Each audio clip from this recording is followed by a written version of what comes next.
So ayan na nga mga boss for today's video. Ayan, rest day natin ngayong gabi. Tapos si Mrs. ang may pasok. So ayan, nag-alarm kami ng mga 6:45 PM. So ayan, pagising na siya. Tapos tignan niyo yung gagawin niyan.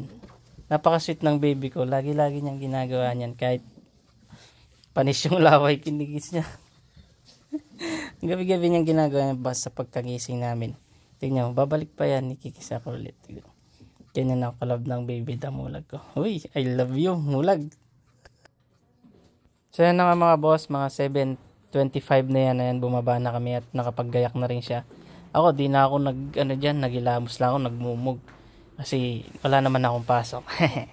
Kaya nauna na tayo sa baba. Tapos kaya kung mapapansin nyo, malamig ngayon dito sa Taiwan, winter. Tapos medyo maulan-ulan pa. Kaya talagang naka-jacket kami dyan, naka-double jacket kami dyan. So yan, tara yatid muna natin siya sa company.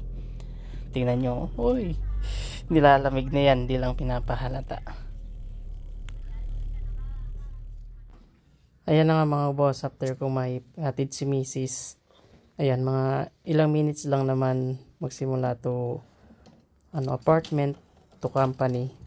So ayan, pagka uwi ko dyan, iniisip-isip ko dyan kung anong dapat gawin. Pero dahil hinahantok pa ako, ay matutulog muna tayo, mamaya na tayo maglaba. So, ayan, pagka iga ako dyan, ay tignan nyo naman, may comforter pa. Kasi nga, malamig, sarap mamaluktot. And mamaya pagkagising dun tayo, mag-iisip kung ano natin gagawin. Kasi kada rest day, ganyan ang routine ko. Kung hindi maglalaba, maglilinis, magkukudkod ng banyo. So yan, kagigising lang natin dyan. Lamig na lamig pa pero kailangan natin bumangon. Kailangan natin gawin yung gawaing bahay. So yan mga boss, share ko lang. Kapag ka nag-asawa kayo, tapos parehas kayong may trabaho ng partner mo, di naman ibig sabihin na porket babae siya, siya na lahat gagawa ng gawaing bahay, maglalaba, maglilinis, magluluto.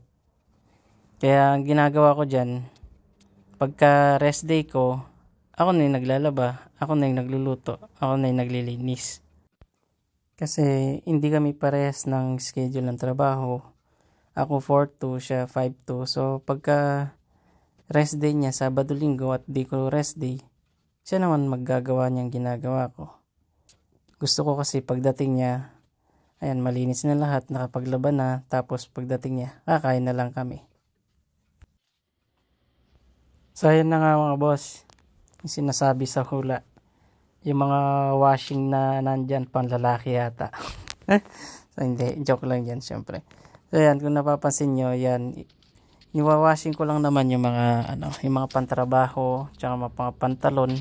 Kasi hindi naman masyadong marumi yan kasi isang beses lang ginagamit. Tapos meron pa kaming pang dobling uniform. Ayan, yung mga washing machine namin dito, hinuhulugan pala ng ng 20 coins. Ayan, makikita nyo tig 10 NT yan. Tapos bago nyo i-start, automatic na yan, paglabas nyan tuyo na, sasampay mo na lang. So hindi ko na napansin yung oras, 12:30 na pala ng umaga. So yan, pagkatapos nun, tapos na pala yung mga minawashing ko. Hindi ko na nabidyohan kaninang naglagay ako ng downy kasi nagmamadali na ako. So yan, ang bilis lang yan, tapos isasampay na natin kasi tuyo na yan.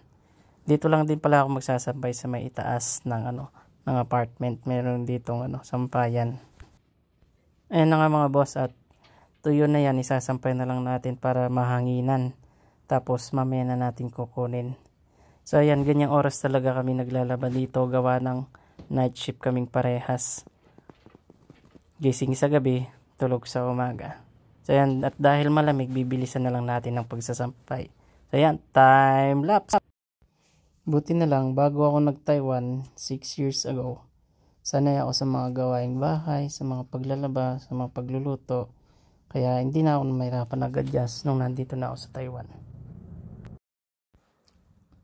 Ayan, pagkatapos ko nang magsampay, ayan, nagsaing muna ako para habang nagkukusot ako, maluluto na yung kanin.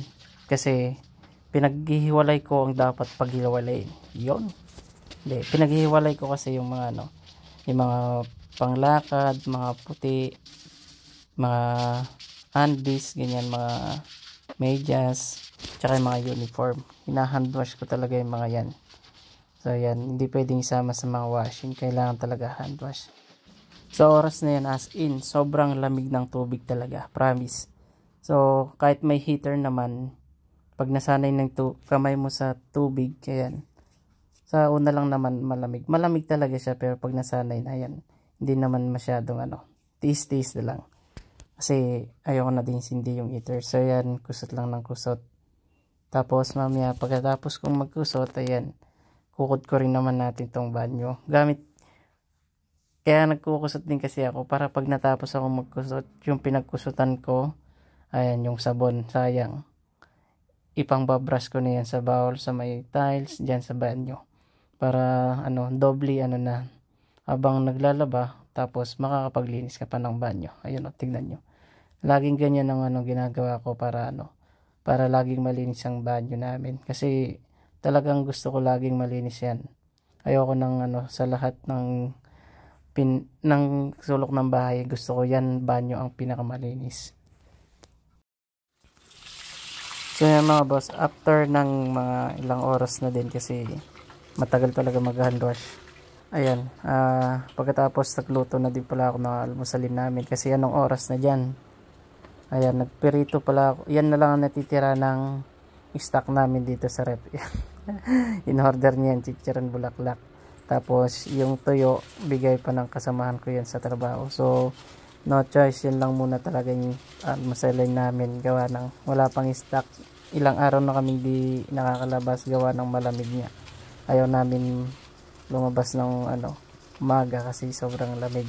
Kaming mga W, pag may umuwi sa Pinas, yan, ganyan mga pasalubong nila, tuyo, kasi yan ang mga namimiss naming ulam dito, kasi mahal dito yan. Nagpainit na ako ng tubig dyan pang kape, partner nung tayo the best yun. Tapos yan, may tira pa kaming ulam kagabi na gulay. Hi baby.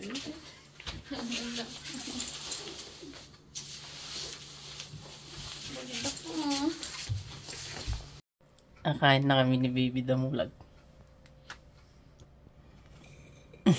Bayan sa damon.